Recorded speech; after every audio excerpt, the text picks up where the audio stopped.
नमस्कार, मैं जितेंद्र चतुर्वेदी। अरविंद केजरीवाल और उनकी पार्टी का संकट बहुत बढ़ गया है और उसकी वजह वो सवाल है जो लगातार आम आदमी पार्टी और केजरीवाल की तरफ से पूछा जाता रहा है कि अगर घोटाला हुआ है तो पैसा है कहाँ, गया कहाँ।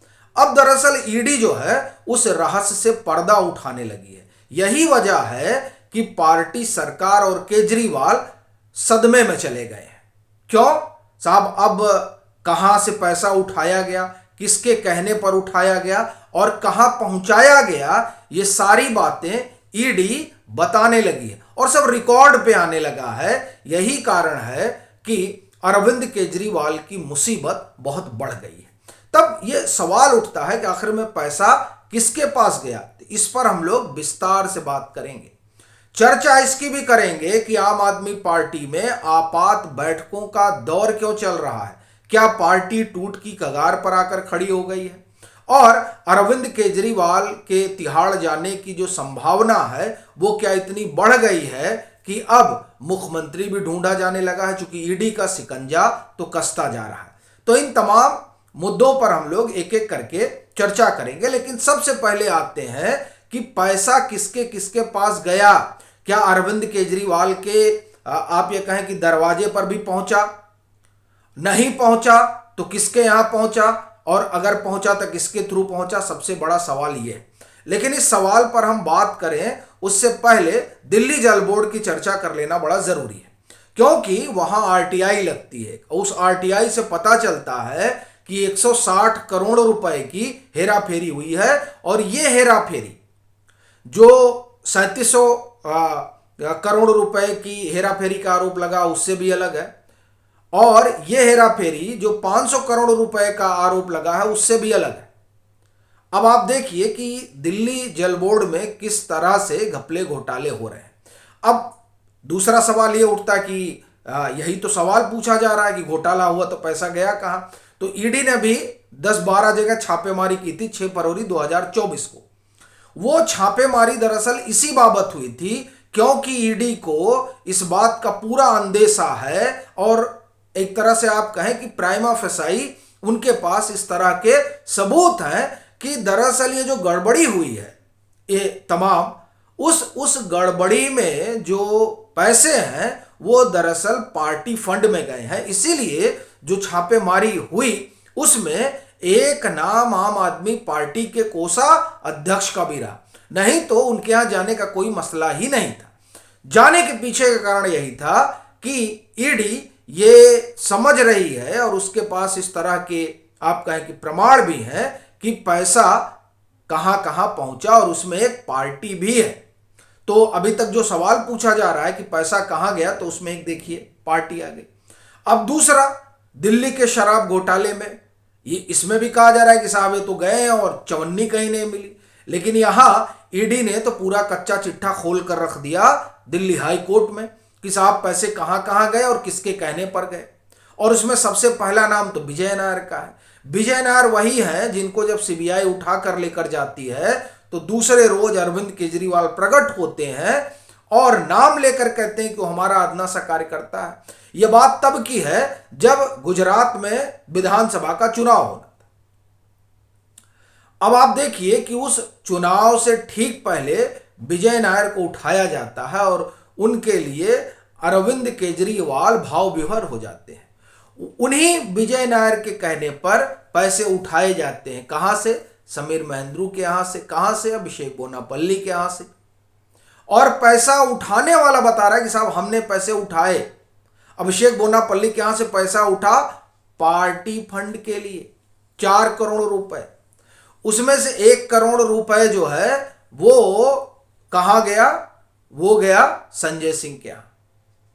और जो समीर महेंद्रू के यहां से पैसा उठा उसमें से 1 करोड़ रुपया वो भी संजय सिंह के यहां गया। एक जगह रमन चावला ने पहुंचाया और एक जगह नरूला और रेड्डी ने पहुंचाया। ठीक है, अब ये तो बात स्पष्ट हो गई है। अब ये कह रहे हैं कि साहब घोटाला हुआ तो पैसा कहां गया? ईडी बता रही है पैसा कहां कहां गया।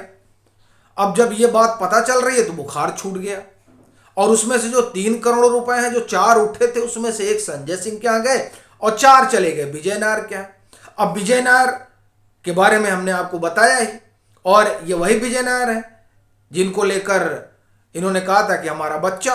अब बच्चे के यहाँ 3 करोड़ रुपए गए, तो अब वहां से कहां कहां गए होंगे, ये भी अपने आप में एक प्रश्न है। लेकिन सबसे बड़ा प्रश्न तो संजय सिंह से ही पूछा गया था जब ईडी की हिरासत में वो थे, कि आपके यहाँ जो बैठकें हुई थी उन बैठकों में कौन कौन लोग आए थे, और जो पैसा आपने लिया आपके पास पहुंचा, जिस तरह का आरोप है, वो आपने रख लिया था कि पार्टी फंड में गया था।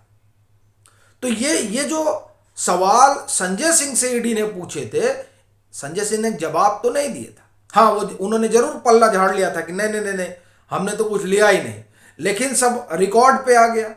और ये रिकॉर्ड ही है जिसकी वजह से दिल्ली हाई कोर्ट में इनकी जमानत याचिका खारिज हुई, क्योंकि कोर्ट ने माना कि नहीं, ये जो लोकेशन है, खासतौर से फोन की जो लोकेशन है, वो लोकेशन बता रही है कि नहीं, वो जो पर्टिकुलर टाइम पीरियड है जिस समय पैसा पहुंचाया गया, उस समय दोनों जो सेल फोन है वो एक ही जगह थे, एक ही रेंज में थे।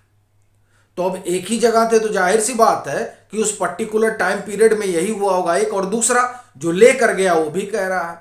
तो इस तरह से आप देखें कि अरविंद केजरीवाल और उनकी पार्टी जो ये कह रही है कि उनके लोगों को फंसाया जा रहा है, तो अब फंसाया जा रहा है ये तो उन्होंने आरोप लगा दिया, लेकिन ईडी तो अब आप एक तरह से कहें कि एविडेंस रख रही है कोर्ट में कि नहीं साहब, फंसा नहीं रहे हैं, पैसा गया है। तो अब ये जो लेन देन है वो लेन देन खुलकर सामने आ गया है, और ये अरविंद केजरीवाल के लिए समस्या का सबब है। और बात इतनी नहीं है, राजेश जोशी ने तो ये भी बताया कि 70 करोड़ रुपए भेजे गए थे गोवा चुनाव के लिए। अब लीजिए, और ये साहब कह रहे थे कि पैसा कहाँ गया, यहाँ तो एक एक पैसा निकल कर सामने आ रहा है और ईडी बता रही है कि हाँ ये हुआ ये हुआ। अच्छा, बड़ी चीज ये है कि मान लेते हैं एक बारगी कि नहीं, ईडी जो है वो फंसा रही है, तो दरअसल काउंटर में भी आप प्रमाण रख सकते हैं, अपना पक्ष तो आपको रखना ही है, वहां तो पूरा मौका है कोर्ट में। लेकिन जो इनका अपना पक्ष रख रहे हैं वो पक्ष वहां टिक ही नहीं रहा है। क्यों? क्योंकि वहां पर गवाहों की गवाही है, वहां पर डिजिटल एविडेंस है, और वो सब एक दूसरे से मिल रहे हैं, कोलैबोरेट कर रहे हैं। तो ऐसी स्थिति में ये जो एक बात गढ़ी गई कि घोटाला हुआ तो पैसा गया कहां, वो दरअसल अब ईडी बताने लगी है। एक चीज तो ये हुआ कि लेन देन का हिसाब किताब आने लगा। दूसरा, आप देखिए कि आम आदमी पार्टी में इस समय लगातार बैठकों का दौर चल रहा है, और आप इसका अनुमान इसी बात से लगा सकते हैं कि 1.5 महीने तो 2 महीने के आसपास तो इनके यहाँ खाली अभियान चला कि कभी केजरीवाल को अगर जेल जाते हैं तो वहीं से सरकार चलाएंगे। फिर पता चला कि नहीं, हस्ताक्षर अभियान खत्म हो गया, अब संवाद अभियान शुरू हुआ, और हस्ताक्षर अभियान और संवाद अभियान के बीच तमाम बैठकें हुई, जिसमें विधायक भी आए, जिसमें पार्षद भी आए, सारी बैठकें हो गई। और फिर अरविंद केजरीवाल जगह जगह जाकर भाषण भी दे आए। चुनाव के दरमियान सिंगरौली में थे, उसके बाद में पंजाब गए। यानी ये एक तरह से एक माहौल बनाया गया कि हमको जब तिहाड़ जाना होगा तो सब लोग आ जाना, एक। और दूसरा, रायशुमारी की जा रही है कि किसको कुर्सी दी जाए। और तीसरा, आप देखिए कि पार्टी के भीतर किस तरह की हलचल है।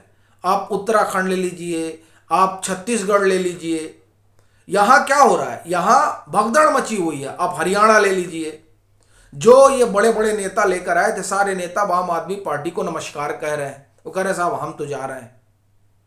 तो एक तरफ पार्टी के लोग जा रहे हैं, दूसरी तरफ जो ईमानदारी का पैराडाइम था वो टूट रहा है, चूंकि लेन देन का हिसाब किताब आ रहा है। तीसरी तरफ अब मुख्यमंत्री में सब तय हो रहा था किसको बनाया जाए। चर्चा चली कि आतिशी मारलेना भी एक नाम हो सकती है, लेकिन बड़ी समस्या यह है कि देखिए उनको तो उनका प्रोफाइल बढ़ा दिया गया है, लेकिन वह भी संकट में ही है।